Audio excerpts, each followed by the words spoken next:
Chequé producción. Está todo en... ¿Cómo ¿Qué tal? estás? Buenas noches, ¿cómo Bien. están ustedes? Bueno, vemos el cuadro y ciudad cómo está. Lo comunicaba hoy en conferencia de prensa yo a la mañana y ayer lo comunicábamos con Horacio también, ¿no? Nosotros estamos con un número muy alto de casos, pero los últimos días relativamente estable en el número, es decir que no hemos cambiado mucho el número cotidiano y eso es una noticia que da cierta expectativa. ¿Qué promedio semanal tenés? ¿Te acordás? Entre 800 y 850 es el número que solemos tener de promedio con picos y valles y en ese número venimos hace varios días. Lo cual es una, como decía yo, es una buena noticia, pero no significa absolutamente nada, porque en esta enfermedad eso solamente significa que tenés que estar muy atento y ver cómo evoluciona, ¿no? ¿Camas ocupadas, capital? El subsector de terapia. público, sí, subsector público de terapia intensiva, tenemos al día anoche 54% de las camas. El subsector privado es un poquito más alto. Está cerca del 56, 58%, pero ellos toman a todas las camas juntas, completas, de COVID y no COVID. Yo estoy describiendo solamente la del subsector público de camas COVID de terapia intensiva. ¿Y todo terapia intensiva sector público? ¿Con COVID y no COVID? Todo, digo, COVID. Debe estar en 50% más o menos. ¿Te baja un poco? Porque nosotros hemos dejado 115 camas para no COVID y tenemos cerca de 80 camas ocupadas. Bien. ¿R0? Nosotros tenemos un R que estos últimos días se está estabilizando, ha estado en 1.1, 1.12 la semana pasada y esta semana está un poquito debajo de 1.1. Bueno. Bien. Hay un dato que me gustaría preguntarle, porque es muy llamativo. Yo tomé los datos de los últimos 10 días diferenciados.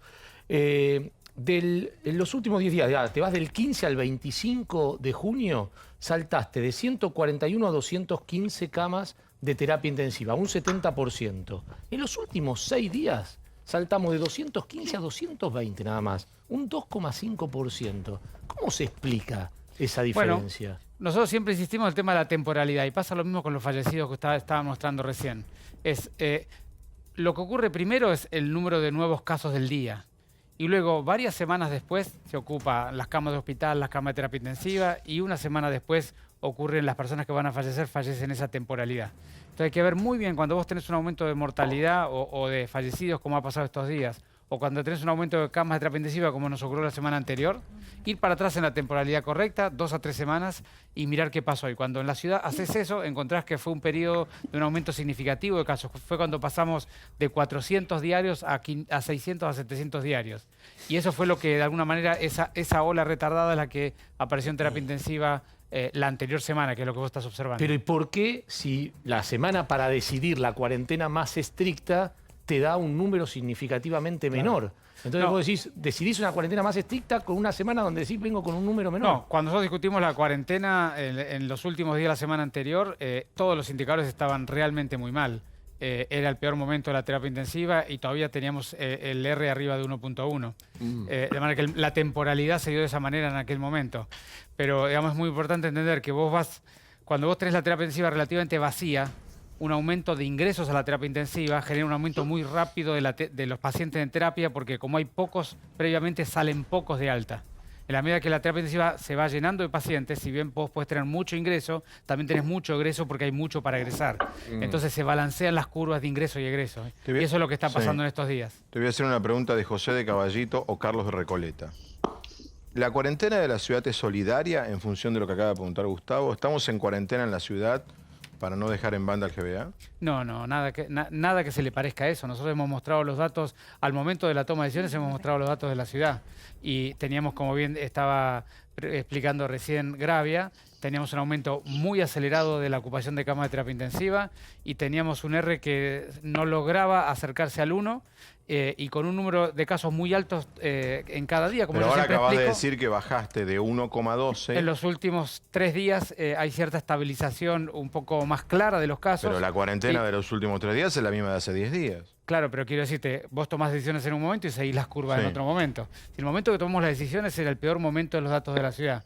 Y fue un acuerdo de que era necesario hacer eso y nadie tuvo ninguna discusión ni duda al respecto. Ahora veremos estos días cómo evoluciona, porque hoy tuvimos 3 días con números relativamente estables y tal vez mañana tengamos otro escenario. Y te hago el follow-up de esa pregunta. Suponete, Dios quiera, que en 10 días bajás el R a 0. 98. ¿Qué pasa? Nosotros le hemos dicho siempre a la ciudadanía, cada semana vamos a tomar las decisiones en base a los datos. Si nosotros para el final de este periodo tenemos datos de que el R ha bajado de 1 y que tenemos la posibilidad de desandar las actividades que hemos tenido que restringir, por supuesto que lo vamos a hacer. O sea, si para la pregunta concreta que la gente quiere escucharte, Fernán, si para el 17 de julio tu R baja de 1, la ciudad se va a ir de esta cuarentena estricta. Seguramente sí, por supuesto. Seguramente sí. Fernán, los infectólogos sostienen que hay dos cosas muy buenas en la ciudad, que en las villas se logró bajar ese índice que estamos hablando, que es el índice de contagio por debajo del 1, la 31 y la 1, 11, 14, por ejemplo, y el plan ir a buscar, el detectar, o como en Córdoba es el identificar.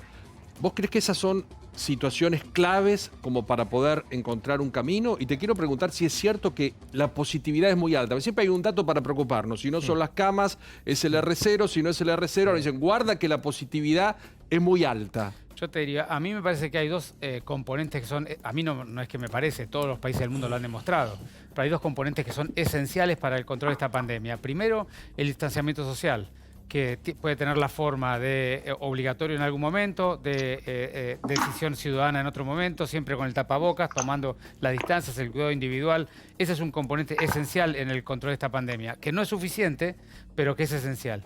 Y el segundo componente esencial es la estrategia de bloqueo de las cadenas de transmisión del virus. Y nosotros hemos construido ahí una tenaza que nos está dando un muy buen resultado, que es, por un lado, trabajamos intensamente en la búsqueda activa de los casos en la ciudadanía, en la comunidad.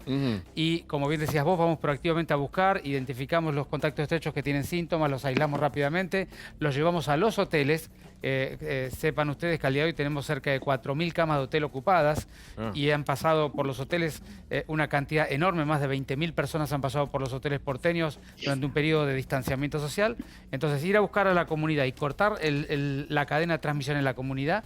Y la segunda componente de esta tenaza, que es tan importante como el anterior y que no tiene tanta prensa, pero para nosotros es esencial, es el testeo sistemático y rutinario de todos los trabajadores de la salud y de todos los geriátricos, porque lo que sabemos bien es que el virus circula por la comunidad y tiene una cadena de transmisión muy potente. Los trabajadores de la salud que tienen multiempleo, que van del geriátrico al hospital, del hospital a una clínica. Ahora vamos a volver sobre el tema Bueno, entonces, ahora vamos a volver dame sobre un eso, segundito, si me permitís dar un dato para que la gente sepa, porque creo que es muy importante. Al día de hoy hemos hecho más de 60.000 testeos serológicos. Es casi la misma cantidad de PCRs en toda la pandemia en la Ciudad de Buenos Aires, más de 60.000 testeos serológicos. Y hemos identificado una cantidad muy importante de personas que tienen anticuerpos en la sangre, pero eso nos permitió, cuando apareció una persona con la seroconversión, como se dice, que tiene los anticuerpos en la sangre, todo alrededor de esa persona hemos buscado con PCR si hay alguien enfermo, porque si tiene los anticuerpos... Espera, porque es muy importante. Han encontrado asintomáticos, por supuesto. Sí, siempre asintomáticos, Claro, por el supuesto. serológico es asintomático. Asintomático. Si no, es su propia naturaleza. ¿Encontraron mucha gente positivo en serológico? Vos ¿Qué fíjate porcentaje? esto. Sí. Entre 2 y 3% entre todos los trabajadores de la salud y todos los trabajadores de los geriátricos. O sea, hay un 3% de trabajadores de salud geriátrico que que tuvieron han tenido la coronavirus enfermedad hasta el día y de no hoy. lo sabían. Algunos lo pudieran haber sabido, pero la enorme mayoría no lo sabían. Pero lo importante no es solamente decirle a una persona, vos tuviste y ya no te puedes contagiar, que eso ya es importante. Sino lo tan importante como eso es que cuando vos identificás a alguien que tiene serología, lo más probable es que en los últimos 10 días haya estado infectando. Entonces, alrededor de ese sujeto, lo que llamamos nosotros proxy de brote, un proxy, una proximidad del brote, lo identificamos como proxy de un brote y alrededor de él hacemos hisopados a todas las personas que lo rodean en el Por trabajo. PCR. Por PCR. Y hemos identificado 350 Positivos a la que a la no lo fecha. sabían, que hubieran sido 350 Y que brotes. se llegó por contagiadores. detectar de serológico. Así es, que hubieran sido 350 brotes en los geriátricos y en los hospitales para los pacientes, para los trabajadores de la salud, para los compañeros de trabajo, para el colectivo, para el tren y para su casa. Buenísimo. Ministro, Diego. el otro día hubo un incidente en Costa Salguero entre los que se están alojando en esa sede. Hablaban de inseguridad, de que faltaban medidas de seguridad. La pregunta es, ¿qué criterios se utiliza? ¿Quiénes van a hotel? ¿Quiénes van a Costa Salguero? Sé que algunos funcionarios que dieron positivo fueron a sus casas. ¿Quién se va a su casa? ¿Quién se va a hotel y quién se va a Costa Salguero? ¿Cómo no? ¿Con qué criterio eligen cada uno? Es muy importante porque para explicarle bien a todo el mundo ese aspecto. Primero, toda persona que es asintomática y tiene las condiciones que en su domicilio de mantener una habitación independiente con un baño independiente, Se puede ir a su casa. se puede ir a su casa. Mirá. El protocolo lo dice, está en la página del Ministerio de Salud, que es la condición que han tenido, digamos, las personas que vos relatabas recién, los funcionarios que al menos que yo conozco y que los he atendido personalmente.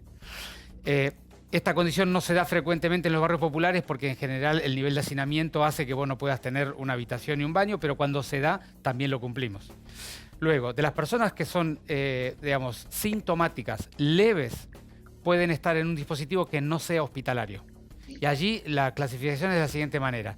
Toda persona que tenga una enfermedad leve y sea una persona de edad media o joven, que no tenga ninguna comorbilidad y que viva solo, que no tenga un componente familiar o que no esté enfermo con otra persona que vive en su domicilio, puede ir a Costa Salguero. Eso es, ya sea en el pabellón de masculino o femenino. Y todas personas que están en familia, que son un grupo, típicamente madre con un conjunto de niños, o el padre con la madre o una pareja, todas ellas van a hoteles porque tiene que darse la dinámica familiar. Esa es la forma que clasificamos un poco los lugares donde proponemos. Ahora te quiero aclarar que, digamos, que problemas el hecho que pasó en Costa Salguero es un hecho absolutamente puntual. Hoy incluso vi un montón de videos de las personas que están allí, digamos, haciendo expresiones públicas sobre la situación de ahí adentro y que las cosas están, digamos, no son solamente como se vieron ayer, ¿no es cierto? Bien. Yo también tengo la sensación de que la cuarentena se puso así estricta en la Ciudad de Buenos Aires por una cuestión solidaria, como te decía Fabián. Y quiero puntualizar la pregunta que él también te hacía, pero profundizar respecto de vos, el día 16, ¿con qué número precisamente de casos o de ocupación de terapia o de R le dirías a Rodríguez Larreta, estoy para abrir la cuarentena? Me gustaría primero volver a tu sensación, si me permitís. Porque es muy importante, al menos yo tengo que ser muy claro con toda la gente, porque la gente está pendiente de lo que los gobernantes y los ministros digamos. Solo hay que ver los datos de la Ciudad de Buenos Aires durante los 3 días que se tomó esa decisión para ver que no hay ninguna decisión de la Ciudad de Buenos Aires que tenga que ver con solidaridad. Nosotros lo que tiene que ver es con un sentido de cuidado colectivo de la Ciudad de Buenos Aires y que basado en los datos que tenemos en cada momento proponemos las políticas públicas que corresponden. Si vos vas a ver esos días, vas a ver que hubo de los 3 días durante el periodo de discusión de las medidas, 2 de ellos tuvimos más de 1000 casos en la Ciudad de Buenos Aires. Claro. Y tuvimos una aceleración enorme del uso de la terapia intensiva, como ya lo comentó Gravia, perdón. Por lo tanto, propusimos las medidas que propusimos. Ahora, dicho esto, lo mismo vamos a hacer cuando lleguemos al 16. Si nosotros tenemos el R debajo de 1, si el R de debajo la ciudad, de 1, ¿qué tan? Porque digo, ¿cuándo estuvo debajo de 1 a ese nivel que vos decís? ¿a qué nivel? Al nivel que vos recomendarías Digamos, abrir. la Ciudad de Buenos Aires tuvo 2 periodos de R debajo de 1 de un par de días en la mitad del ciclo. Hace varios meses fue solamente un par de días y volvió a subir. Justo antes que se active la 31 habíamos tenido un periodo de un par de días debajo de 1. Pero digamos, en general siempre estuvimos arriba de 1, entre 1.3 y 1.4, buena parte de la serie, y 1.1 yo diría las últimas 5 a 6 semanas bastante sostenido. Entonces, si la R de la ciudad baja de 1, nosotros vamos a ser los primeros en proponer, por supuesto, empezar a desandar la cuarentena, porque le dijimos a la ciudadanía eso. Les pedimos este esfuerzo suplementar con el compromiso de ser muy transparente con la información y muy responsables de lo que la gente está haciendo. Y me gusta decir, hay mucha gente que está cumpliendo la cuarentena en la ciudad y que no está de acuerdo. Y yo respeto profundamente esa actitud, porque significa que más allá de lo que opinemos cada uno de nosotros, somos una sociedad integrada, somos una sociedad que pensamos en conjunto y proponemos una solución para el conjunto, más allá de los matices de las miradas. Y nosotros como ministros lo que tenemos que hacer es ser muy respetuosos de esa diversidad y cumplir a rajatabla las cosas que vamos diciendo y ser muy transparentes con los datos que tenemos. Pero, ministro, ¿hubo algún gesto? Digo, por ejemplo, el otro día el propio ministro de Salud de la Nación, Ginés González García, reconoció que lo de los runners fue un gesto, que no había una comprobación empírica que ahí hubiese un foco de contagio. Entonces, que la ciudad haya decidido runners no, uno lo entiende más como un gesto hacia aquellos quizás que no pueden abrir el comercio en la ciudad de Buenos Aires y también hacia quienes no pueden salir en el AMBA o en la región del conurbano a trabajar o algo, más que una decisión estrictamente sanitaria, ¿o no? Pero ahí estás cambiando la postura, ¿no? Digamos, nosotros lo que hemos tomado la decisión en la Ciudad de Buenos Aires es que todos hacíamos el esfuerzo en conjunto. Entonces ahí los comerciantes que tuvieron que cerrar, las personas que salían a hacer actividad física, no me gustaba el estigma de runner porque la mayoría de las personas no eran runners las que salían, era gente que necesitaba salir. Entonces hemos propuesto a la ciudadanía hacer un esfuerzo todos juntos, pero eso es diferente con lo que ella me estaba proponiendo, que era una solidaridad interjurisdiccional. Como que no hacía falta. Nosotros interjurisdiccional lo que hacemos es acordar políticas, porque el área metropolitana es un conglomerado que es indivisible. Pero entonces sí, lo de la actividad física fue solidaria con el que no puede abrir una zapatería. No es un tema, yo no usaría la palabra solidaria, yo diría, nosotros le pedimos un esfuerzo suplementario a la ciudadanía y decidimos que sea un esfuerzo masivo de todo el mundo. Porque luego, si empezás a discutir medida por medida, ustedes se han pasado acá meses discutiendo si esta medida era más útil que aquella medida, si era injusto esta cosa con aquella cosa. No hay ninguna decisión política que sea para toda la ciudadanía que sea justa para todo el mundo. No hay manera. En una pandemia. En una pandemia ni en ningún momento, porque la heterogeneidad de la sociedad hace que para unos podrá ser más justo y para otros podrá ser más injusto. Entonces nosotros decimos, tomamos una decisión, todos juntos vamos a hacer este esfuerzo, sabiendo que hay mucha gente que no puede, que no quiere, que le cuesta, que está dolida, que está sufriendo y pasándola mal. Vamos todos juntos a este esfuerzo y vamos a tratar de salir todos juntos de este desastre. Bien, están Débora y Seferino. Ministro. Sí, Débora. Dale, Cefe, dale. Bueno, ministro, sobre todo sobre lo que usted te estaba diciendo recién, el tema de la solidaridad entre nosotros, entre los que habitamos esta ciudad. Ahora, usted es un ministro de salud, la actividad física, si no contagia, un ministro de salud creo que tiene que proponerla, promoverla. ¿Cómo puede ser que no contagian y la gente que quiere hacer actividad física al aire libre no puede hacerlo porque resulta que los comerciantes no pueden abrir? Yo creo que a ustedes, ¿no le parece que debería más bien promover la actividad física antes que impedirla? Nosotros hemos sido unos promotores tremendos de la actividad física y de hecho hace 4 semanas que estamos trabajando intensamente para que la gente lo pueda hacer. Renato, lo que estamos discutiendo acá ahora, que tenemos un periodo donde todos tenemos que hacer un esfuerzo y estar todos juntos haciendo ese esfuerzo. Yo vuelvo a insistir, podríamos hacer un listado de 100 actividades que tienen un riesgo muy pequeño, donde seguramente las actividades al exterior son parte de ello. Acá lo que estamos proponiendo es un periodo de 2 semanas, porque estuvimos defendiendo esa medida durante todas las semanas previas. Un periodo de 2 semanas donde todos juntos, toda la ciudadanía de la Ciudad de Buenos Aires va a hacer un esfuerzo en conjunto para poder bajar este R debajo de 1 y tener la expectativa y la posibilidad, si esto funcionara bien, de empezar a descender o disminuir las actividades.